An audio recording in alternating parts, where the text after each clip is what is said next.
Good afternoon, everybody, and welcome to the WBC Faster Together LinkedIn Live series. We're happy to see you here this Thursday. I'm Gwen Young, and I'm the Chief Operating Officer of the Women Business Collaborative. The Women Business Collaborative is an unprecedented alliance of 54 women business organizations collaborating together to achieve equal position, pay, and power for all businesswomen. We are also the only business movement of tens of thousands of diverse professional women and men, business organizations, public and private companies, and the media to accelerate through collaboration, advocacy, action, and accountability. To propel women forward, the WBC has united more than 50 of the leading women business organizations, activating our vast network to attain immediate and long-term results around 9 essential action initiatives. The first 3 action initiatives focus on executive women's leadership in business. These are CEO leadership and sponsorship of women CEOs, women in the C-suite and executive leadership with P&L responsibility, and women in the boardroom. The next 3 action initiatives focus on the underrepresentation of women in business. These are women entrepreneurs and access to capital, women in capital and finance, and women in technology. And our final 3 action initiatives underlie all of these and are critical for equity for women in business. These are diversity, equity, and inclusion, gender parity and pay parity, and women in the pipeline. As you can see, our work focuses on ensuring more women CEOs in the C-suite and boards, a demand for gender and pay parity, increasing access to institutional capital and capital for women entrepreneurs, driving more women as controllers of capital allocation, pay parity for women in underrepresented business sectors such as technology, and leveraging learning and development to drive pipeline promotions. And interwoven across all of these initiatives and all the work that we do is our call for inclusivity, diversity, and equality for all women, including women of color, the LGBTQIA community, and other disenfranchised women. Now, our movement and our network is spearheaded by our partners, advisory and leadership councils, and we reach millions of business leaders across the United States and the globe. We are committed to diversity, as mentioned, and our council and board of directors include more than 34% people of color. It is this power of combining the collaborative approach with our women's business movement that's already creating momentum and accelerating the pace of change for businesswomen. And we want you to hear more about what we do, who we are, and where we are going. This series is designed to give you insight as to the topics that we will discuss at our upcoming 3rd annual summit. The Women Business Collaborative Summit in September is focused on how we are accelerating the pace of change. The title is Empowering Through Gender Parity and Diversity. The summit will take place September 21st and 22nd. And at the summit, we will recognize 2 key groups: 8 CEOs of some of the largest companies in the Fortune and Russell indexes who are leading the charge to advance diversity and equity. This includes BlackRock, State Street, Dow, Progressive, Walmart, Siemens, Procter & Gamble, and General Motors. We are also recognizing trailblazers whose leadership and innovation have created new pathways and change within their communities and beyond.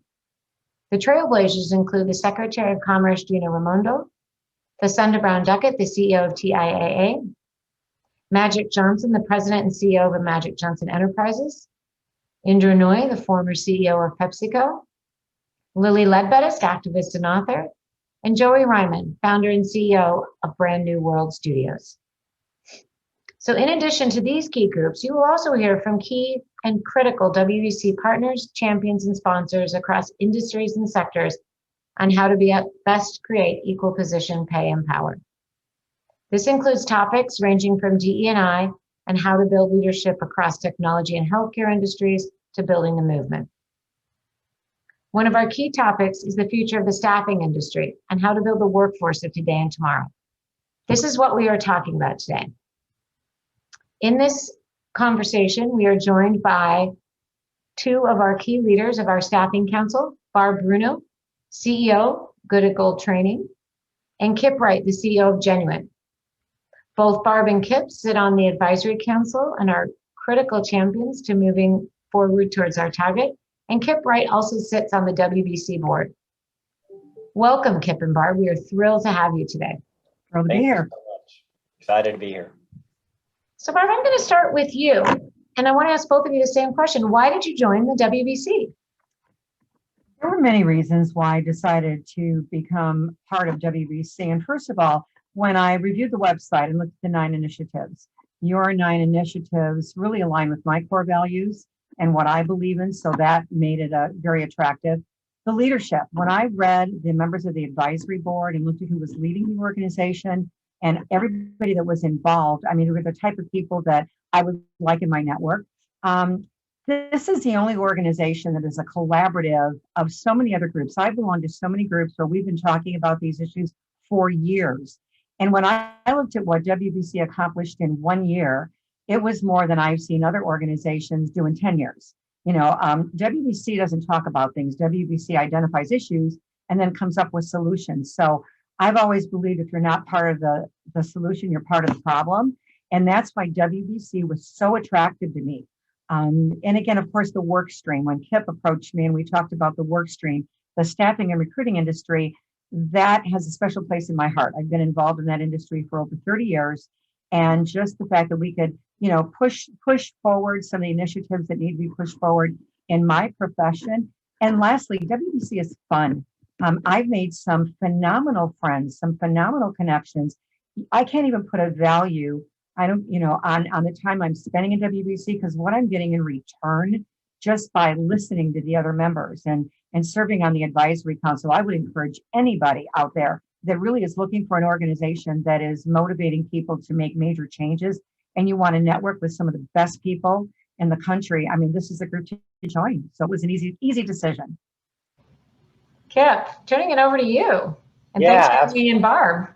Yeah. Absolutely happy to share that. No, my perspective is very similar in many respects, and then maybe slightly different in others. The first is that I love the fact that what WBC has really built itself around is exactly as both of you has mentioned, which is this concept of collaborating with other organizations that are already making progress within their specific areas of focus. I had the opportunity over the years to work with a number of them, NMSDC, WeBank, Paradigm for Parity, a lot of those other groups. But the opportunity here is to not recreate the wheel, but to leverage that.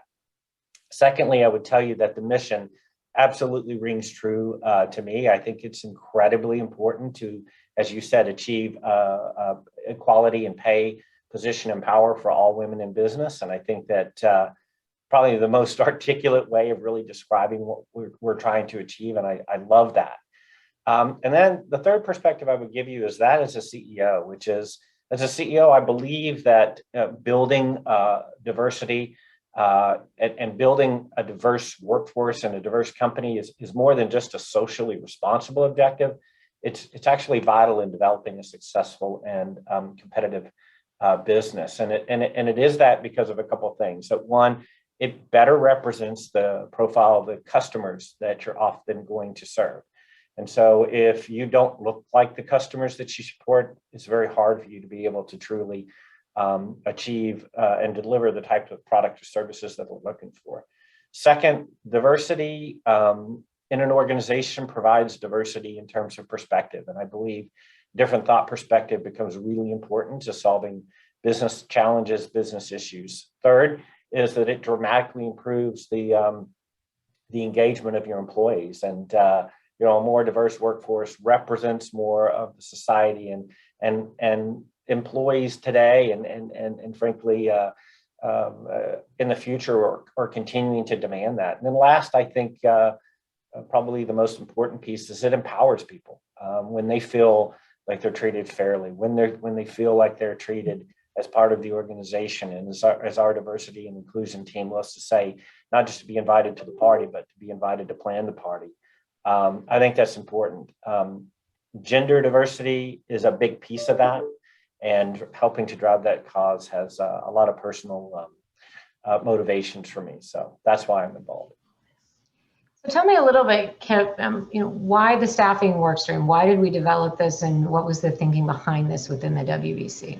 Yeah, glad to do that. And what I would tell you is I've been fortunate enough, not something that as I was a child, I said, I want to be a lawyer or a doctor or a firefighter. I never said I wanted to be an executive in the staffing industry, but I have spent my entire career in it. And I must say it's addictive. It's rewarding. It provides an unbelievable service to our society in terms of helping people, as we used to say at my former employee, find, enjoy the dignity of work, so to speak, providing the ability for them to have a livelihood, to have new challenges, new opportunities. And so that's something I think that's so important, that our industry does something very valuable. For many of you that may not know this, I mean, we literally employ tens of millions of individuals across the sector every year, tens of millions. We make a profound difference in the lives of individuals that we help to achieve that. And, along the way, I've had the opportunity to meet some amazing individuals at all levels of the organization, frontline to leadership, et cetera. But what's also struck me along that journey is that we have some real challenges within the industry. It's not to be overly critical, but there's a lot more we can do.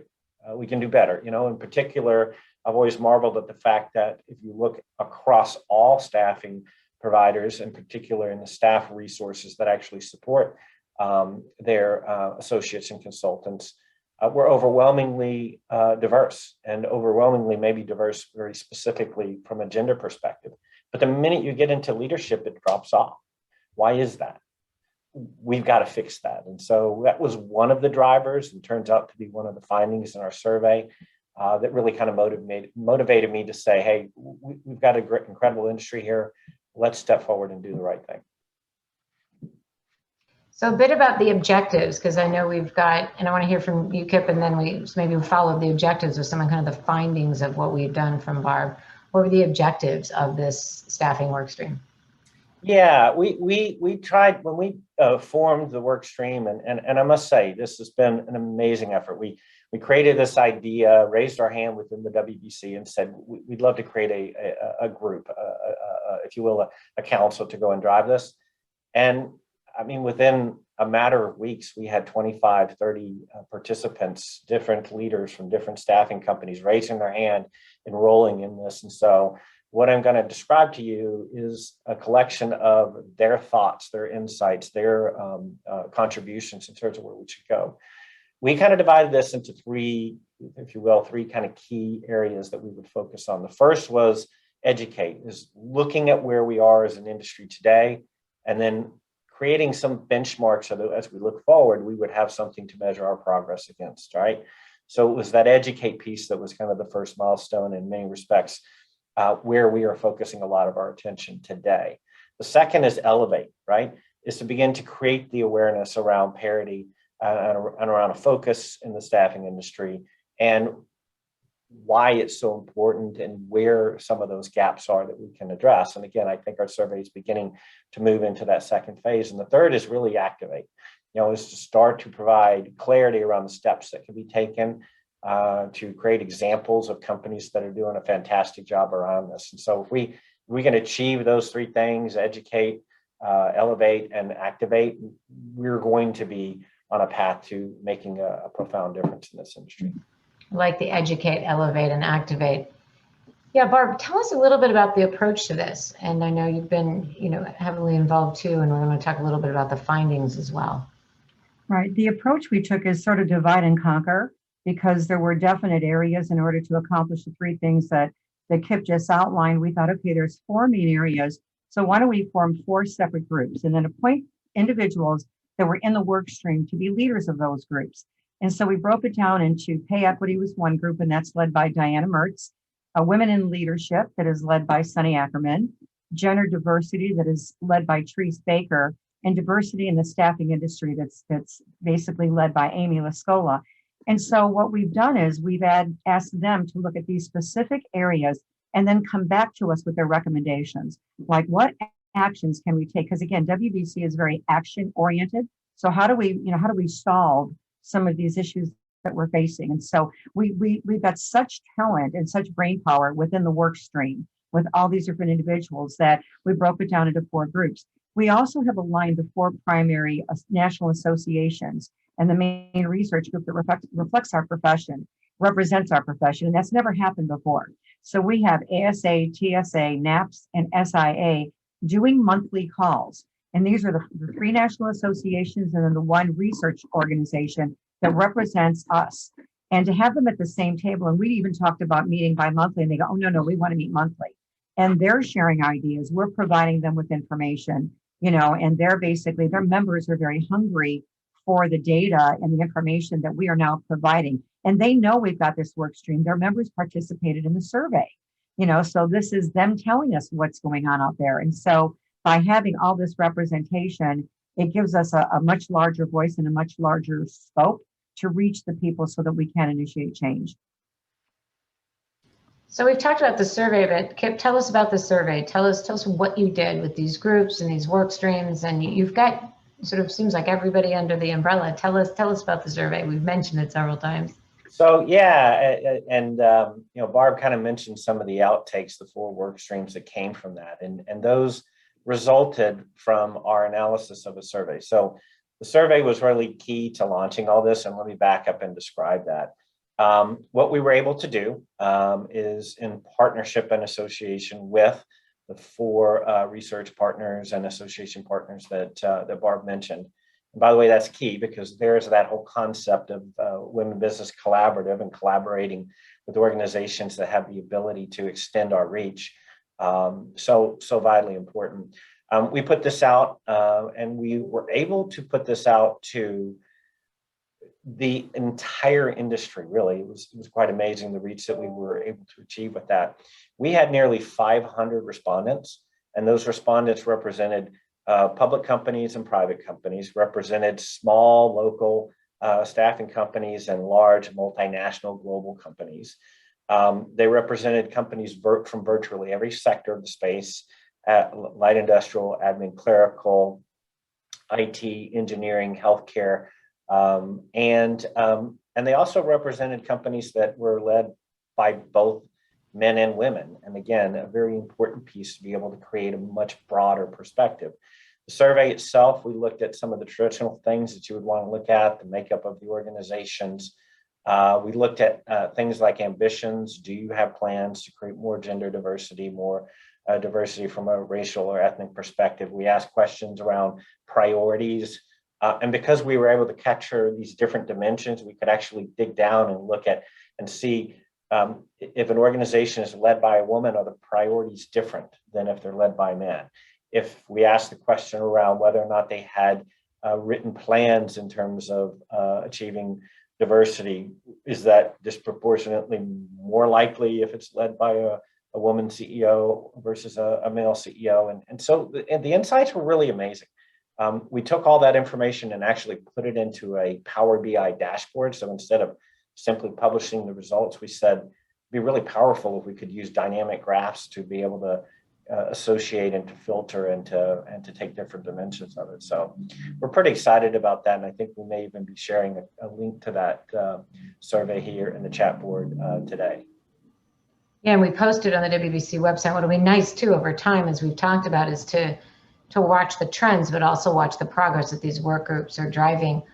I just want to ask for a couple of them. We're going to, I encourage people to visit the website and see the dashboard. We're going to be hearing more about this through some of the other work we're doing, but tell us about 2 or 3 of the key findings, Barb, that came out of this. Well, it's interesting because when you look at the staffing and recruiting industry, we have a fair balance of men and women. In fact, it's probably a majority of women that work in our industry, but there's a tremendous imbalance when leadership levels increase. So there's a great underrepresentation of women in senior leadership roles. So, yet there's a majority of women out there. And when we discuss pay, much of the staffing and recruiting industry is paid on commission. They're paid on performance. So then everyone says, well, that's pay equity. Well, what about when they get into leadership roles where it's not a commission base? Then you see that the pay equity is not there. The percentage of women executives in the staffing industry is not above 20%. And yet they represent more than 50% of the total workforce. There is a real lack of racial diversity across our industry, with people of color comprising well under 10% of all staff in staffing and recruiting firms. And the data in the survey and dashboard really represents a significant opportunity for all of us to drive opportunity for promotion and pay equity in leadership roles. And I would invite anybody to please go to the website, use the link in the chat box, and look at the dashboard, because you'll be amazed at the differences when you do see a woman in leadership versus a man in leadership. And I think we learn from the survey results, we learn from the dashboard. And as Kip said, the staffing industry supports the employment of nearly 10 million workers annually. I don't think people realize that every day of our lives, we change people's lives for the better. We help people advance in their career every single day, and we help companies attain their goals by hiring the right talent. So what we do is very relevant. I've been saying to people all year long that we are essential employees, because if people don't have the proper talent, they have no business. But by encouraging a more diverse and equitable workforce, across our industry, we're going to better represent the workers that we place in jobs and that we employ. So it's important that we represent, the workforce that we are placing out there with our clients. Absolutely, and that's perfect, because what we want to tell everybody too is, as Barb said, visit this, look at this, because this is critical. It's critical as we're coming out of COVID. It's critical as we have conversations about, the workforce and the economy. And also what is interesting is, we're going to hear more about this at our annual summit. So we're going to hear more about the progress of these work groups, the progress with the industry, the staffing industry is doing together to address some of these key findings and things that Kip and Barb have spoken about. So I'm going to, close it out and encourage you, if you want to hear more from the experts and thought leaders like Kip and Barb and others across the staffing industry, if you want to understand the data, but more importantly, the tools and the best practices that are driving gender equity and pay parity across businesses, join us for the summit. You can find all the information of the summit on our website at wbccollaborative.org. It's under our events tab. We also have put a link to the hop-in registration page. And join us and join the WBC. As Barb said, this is a great group of experts, of leaders, of people that are actually driving action. I want to thank all of you for coming. I want to thank you for joining our LinkedIn Live series. Our next show will be next week on July 27th. And invite your friends and followers. And please remember to register for the WBC Summit. Keep up to date on the progress of the movement and follow us on social media at WBC Collaborative on Twitter and LinkedIn. More importantly, have a great Thursday.